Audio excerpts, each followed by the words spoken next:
अखेर अजितदादांनी अकाली एक्झिट घेतल्यानंतर आज ते अनंतात विलीन झालेले आहेत। त्यांच्यावर अंत्यसंस्कार पार पडलेले आहेत। बारामतीमध्येच त्यांच्यावर अंत्यसंस्कार पार पडले, ज्या ठिकाणी त्यांचा मृत्यू देखील झाला।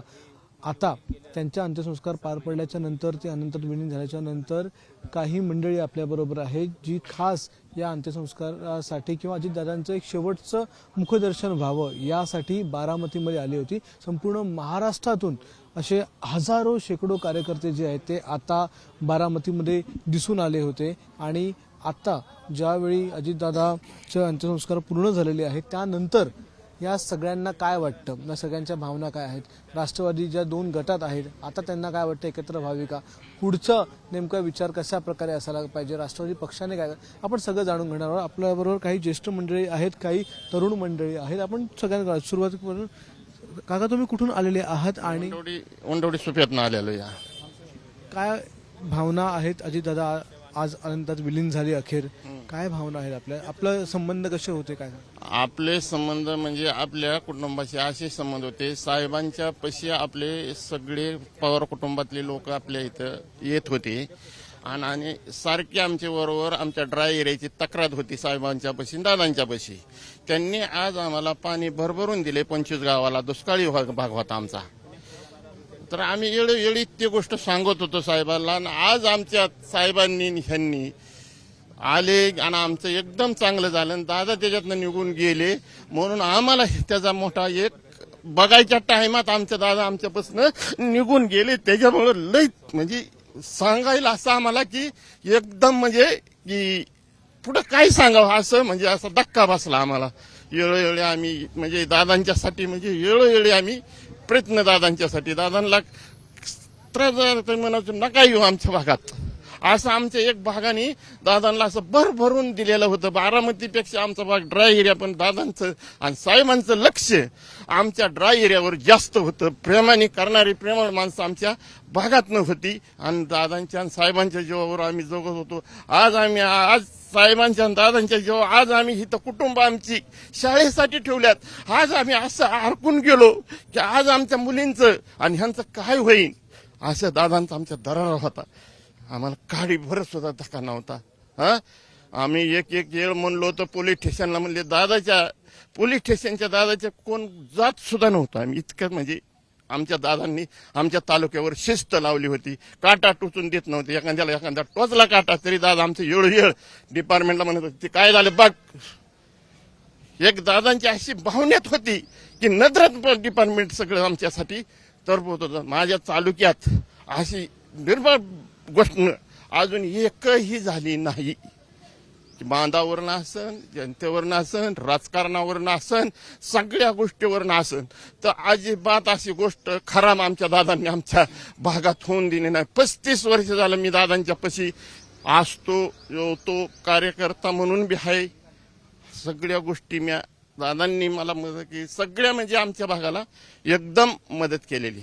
काय वाटतं आता जे दोन पक्ष झालेले आहेत, आता राष्ट्रवादी एकत्र यायलाच पाहिजे? यायलाच पाहिजे, दोन पक्ष यायलाच पाहिजे, म्हणजे आमची ह्याच भावनेतली महाराष्ट्राच्या हितासाठी आणि सर्वसामान्य कुटुंबाच्या हितासाठी आणि सर्वसामान्यांसाठी राष्ट्रवादी काँग्रेस पार्टी हा पक्ष एक झालाच पाहिजे। आदरणीय शरदचंद्रजी पवार साहेबांनी नेहमीच युवकांना सोबत घेऊन आणि आता अजितदादांच्या पाठीमागं अजितदादा गेले, आम्हाला असं वाटतं की आमच्या घरातला सदस्य गेलाय। अजितदादांची काम करण्याची पद्धत, अजितदादांचा कारभार, अजितदादांचा रुबाब हा आम्ही सर्वांनी जवळून पाहिलाय। आंबलिका शुगर सारखी संस्था अजितदादांनी आमच्या गावामध्ये उभा केली आणि अजितदादांचा कारभार काय होता हा आम्ही सगळ्या युवकांनी जवळून पाहिलाय। आणि अजितदादांची पोकळी भरून काढण्या इतका नेता आता ह्या महाराष्ट्र राज्यामध्ये आम्हाला तरी सर्वसामान्य जनतेला वाटत नाही, परंतु आदरणीय पवार साहेबांच्या पाठीमागं आदरणीय सुप्रियाताई सुळे, आदरणीय रोहितदादा पवार, पारदादा पवार, योगेंद्रदादा पवार आणि जयदादा पवार ह्या सर्व युवा नेत्यांनी एकत्र येऊन जर ह्या राष्ट्रवादी काँग्रेस पार्टीची मोठ चांगल्या पद्धतीने जर बांधली तर नक्कीच अजितदादांचं स्वप्न, पुढील काळातील स्वप्न हे सर्व तरुण आणि ही सर्वसामान्य जनता भरून काढल्याशिवाय राहणार नाही. नक्कीच अजितदादांची पोकळी भरू शकत नाही, परंतु सर्वसामान्य जनतेसाठी ह्या संपूर्ण पवार कुटुंबाने एकत्र आलं पाहिजे. महाराष्ट्राला भवितव्यामध्ये हे काळाची गरज आहे, अशी मी त्यांना सर्वसामान्य नागरिक म्हणून विनंती करतो. काय वाटते, काय भावना आहेत आपल्या? अजितदादांच्या जाण्यानं निश्चितपणानं जेवढं महाराष्ट्राला दुःख झालंय, जेवढं बारामतीला दुःख झालंय, तेवढंच आम्ही चाकण परिसरातून आलोय. एक 8 दिवसापूर्वी दादांचा आमच्या भागामध्ये दौरा झाला आणि दादांचा काल देखील आमच्याच भागामध्ये दौरा होता. आणि या दादांच्या जाण्यानं ह्या भागाचं एवढं मोठं नुकसान झालंय की ते कधी न भरून निघणारं नुकसान आहे. आणि निश्चितपणानं दादांचं येणाऱ्या काळात आमच्या महाराष्ट्रासह आमचा पुणे जिल्हा असेल, आमचा चाकण परिसर असेल, या भागाला दादांची 100% उणीव जाणवल्याशिवाय राहणार नाही. आम्ही औंध गटातून आलोय. काय वाटतं, आता काल शरद पवारांचं भाषण देखील आपण ऐकलं, त्यांनी हे केले की याच्यात राजकारण करू नका. काय वाटतं, आता तरी दोन्ही पक्ष, दोन्ही जे वेगवेगळे हे झाले ते एकत्र यायला पाहिजे? नाही, आता खरं गरज आहे, कारण दोन्ही पक्ष एकत्र आलेच पाहिजेत. त्याशिवाय या गरीब जनतेचा विकास होणार नाही. कारण दादांचं एक असं होतं की जे म्हणजे त्यांना दिवस आणि रात्र कधीच कळत नव्हतं. ते म्हणजे लढले आणि जे त्यांचं घडलं ते आमच्यासाठीच त्यांनी जीवाचं एक बाजी लावली. कारण आमची म्हणजे आम्ही सगळी गरीब जनता चांगली राहिली पाहिजे, त्यांचं सुख समाधान दादांनी शोधलं. त्यासाठी दादा दिवस रात्र काम करत होते. तर खरं आता म्हणजे अख्खा महाराष्ट्रच एक पोरका झाला आहे. आम्ही माझे सहकारी औंध गटातून आम्ही आलोय. अजूनही असं वाटतं की दादा कोणत्या तरी रस्त्याने येतील. दादा आमच्यातून गेले हे म्हणजे जरी आता मी विश्वास म्हणजे आत्ता आलोय त्या स्थळावरून, पण विश्वास बसत नाही की दादा आमच्यात नाहीत. मी रोहित दादांच्या मतदारसंघातून कर्जतवरून आलेलो आहे.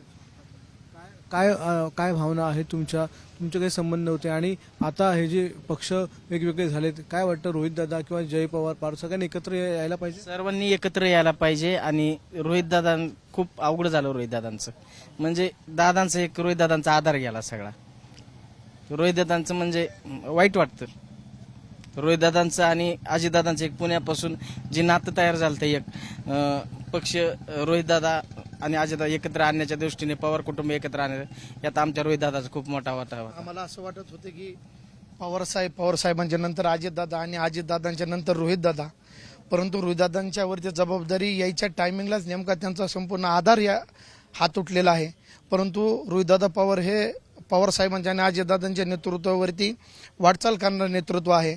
आणि आम्हाला नक्कीच अपेक्षा आहे की रोहितदादा हा संपूर्ण कारभार किंवा हा संपूर्ण पक्ष किंवा हा संपूर्ण महाराष्ट्र एका ठिकाणी आणण्यासाठी नक्कीच प्रयत्न करतील आणि त्यांना हे यश येवो अशी आम्ही या ठिकाणी ईश्वरचरणी प्रार्थना करतो. आता तुम्ही कुठून आलेले आहात? तुमचं कसे संबंध होते दादा? जोरदार संबंध. दादा इथं इलेक्शनच्या पिरियडला, नगरपालिकेच्या पिरियडला आलेले होते आणि आज त्यांचा म्हणजे एवढा दुःखद अंत झालेला आहे. सूर्योदयानंतर जे आयुष्यामध्ये माणसाच्या इलेक्शनची उमेद असते, त्या सूर्योदयाचा मध्यान्हीच अस्त झालेला आहे दादांचा आज. कारण तसा उमेदूर नेता आता मिळणे नाही. हे माझं तरी इच्छा आहे की बा यापुढे यांनी सर्वांनी एकत्र यायला पाहिजे आणि ज्यांना योग्य माणसाला त्याचा चान्स दिला पाहिजे.